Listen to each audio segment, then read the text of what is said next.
Pamagat, nakitulog kami sa bahay ng aswang. Ang kwento ko po ay nangyari noong 2010. So bali kakatapos ko lang po ng college nun. Kaya naisipan kong yayain yung dalawa kong kaibigan na kakagraduate lang din ng college na mag-road trip kami o bakasyon muna. Dahil siguradong puro pagura na ang mangyayari sa amin kasi kailangan na namin maghanap ng trabaho at syempre magtrabaho para kumita ng pera. So ayun na nga po, naghanap kami ng lugar kung saan kami magbabakasyon. Hindi ko na po sasabihin yung lugar na napili namin pero nasa bandang Visayas po siya. So napili po namin yung lugar na yon dahil na rin sa magandang dagat at malawak na lugar. Saktong-sakto dahil gusto namin mag-swimming at mag-road trip na rin. At sakto rin dahil tiga doon yung kaibigan ko kaya hindi na namin kailangan mamblema sa tutuluyan namin. Tanghaling tapat nang makarating kami sa lugar. At doon ay agad bumungad sa amin ng napakalaki at napakagandang dagat. Kaya naman agad naming hinanap yung bahay ng kaibigan ko na hindi naman malayo sa dagat kaya nahanap namin kaagad. At pagkatapos namin ilagay yung mga gamit namin ay kaagad kaming nag-swimming.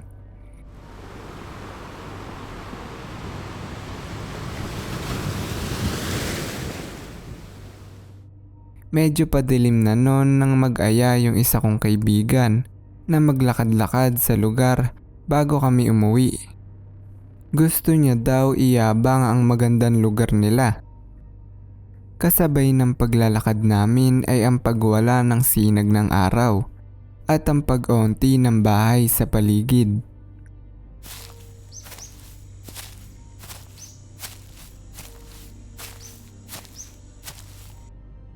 Hanggang sa sobrang saya namin sa paglilibot ay hindi namin namalayan na napalayo na pala kami ng sobra. At kahit anong lakad namin ay wala na kaming ibang makitang bahayan. "Uy, mukhang nawawala na tayo ah," tanong ko. "Hindi yan, mukhang wala kang tiwala sa tour guide nyo."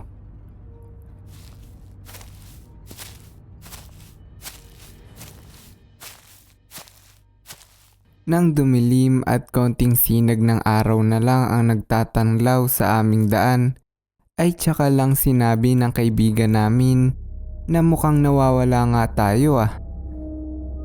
Sabi na kanina ko pa napapansin eh. Paano na yan? Wala bang mabangis na hayop dito? Walang mabangis na hayop dito. Aswang meron. De, biro lang. Wala yan. Kailangan lang natin maghanap ng isang bahay. Tapos patid na lang tayo pabalik. Tapos ang problema, 'di ba? Kung may mahahanap tayo, sagot ng isa kong kaibigan. Sa paglalakad ay may naaninag kaming gasera. Yung nilalagyan ng apoy tapos may gasolina sa loob. Sinundan namin yung ilaw na yon. At nakita namin ng isang bahayan na nasa gitna ng kagubatan. "Tao po? May tao po ba dyan? Magtatanong lang po sana kami." Pagbukas ng pinto ay bumungad sa amin ang hindi kaaya-ayang amoy na parang amoy bulok. At kasabay nun ang paglabas ng isang matandang babae. "Mga iho, ano bang kailangan nyo? At gabing-gabi na ay nandito pa kayo sa gitna ng gubat." "Oo nga po naliligaw po kasi kami. Baka po kung maaari ay pwedeng paturo po sa amin yung daan pabalik po doon sa bandang dagat." "Ay nako iho, gabing-gabi na at sobrang layo nun. At saka maraming mababangis na hayop dyan sa paligid. Baka mapahamak lang kayo. Kung gusto nyo ay makitulog muna kayo dito. At bukas na bukas ay ako pa mismo ang maghahatid sa inyo pabalik at nang hindi na kayo maligaw. Ayaw man namin dahil sa hindi kaaya-aya at medyo nakakatakot yung bahay, ay tinanggap na rin namin ang alok ng matandang babae. Ngunit bago kami pumasok, ay binulungan muna kami ng kaibigan namin na tiga doon. Na huwag daw kaming kakain ng kahit na anong ialok na pagkain sa amin ng matanda, para lang daw makasiguradong hindi kami mapapahamak. Pagpasok namin ay agad kong napansin ng isang lamesa na may mga nakapatong na mga langis. Mukhang mahilig po pala kayo sa langis, no? Ang dami nyo po kasing langis. Saan po gawa yan? Ang tanong ko sa matandang babae. Yan ba? Gawa lang yan sa mga ugat ng puno at mga herbal. Pang-alis sa sakit ng katawan at tiyan. Maglalangis na nga sana ako nang dumating kayo. Sabi ng matanda. Inalok kami ng matanda na kumain ng hapunan, ngunit tumanggi kami. At sinabing matutulog na kami dahil na rin sa pagod ng katawan namin sa paglalakad. Naglatag kami ng higaan malapit sa pinto. At hindi na namin namalayan na nakatulog na pala kami.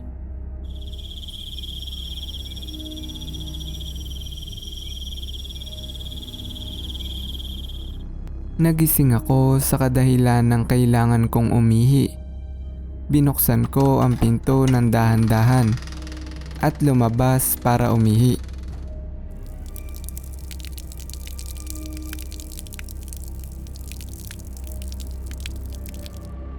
Sa isang madilim na kagubatan ay may naaninag akong isang anino. Hindi ko na sana ito papansinin, ngunit na-curious ako kung ano iyon na parang hugis tao.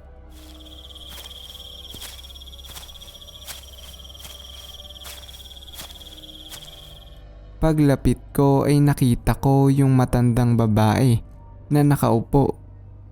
Tatawagin ko na sana siya pero nakakapagtaka ba't siya nagpapahid ng langis sa labas ng bahay niya at nakahubad pa ito.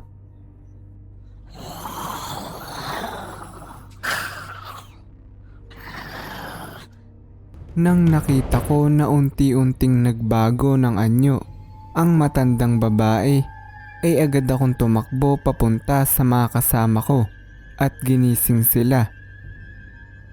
Uy, gising! Yung matandang babae nag-iiba ng anyo sa labas. Dalian nyo kung gusto nyo pang mabuhay. Lumabas kami ng pasikreto sa bahay at tumakbo.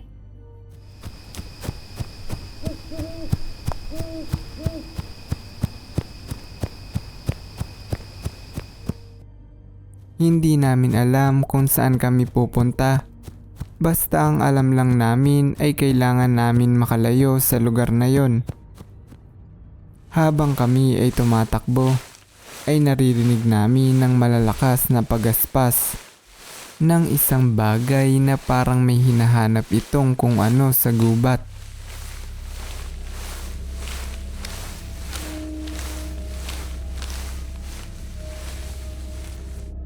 Sa katagalan ng pagtakbo namin ay nakita na rin namin ng mga bahayan. Kumato kami dito at nagsabing kung maaari kaming ihatid sa aming lugar sa kadahilan ng nawawala kami.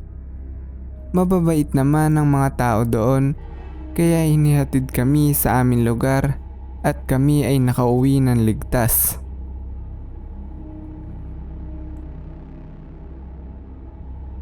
Bago po natin tapusin ang bidyong ito, ay gusto ko lang pong ipakilala sa inyo ang channel ko. Ang pangalan po ng ating channel ay Multo Moments. At kung nais mo rin maipalabas ang kwento mo sa channel na ito ay i-comment mo lang yan sa ibaba. Huwag lang po natin kakalimutan na iwasan po natin ang paggamit ng bad words at ng pag-spam ng comment. Isang comment lang po kada video ay okay na. Yun lang po, hanggang sa muli. Salamat.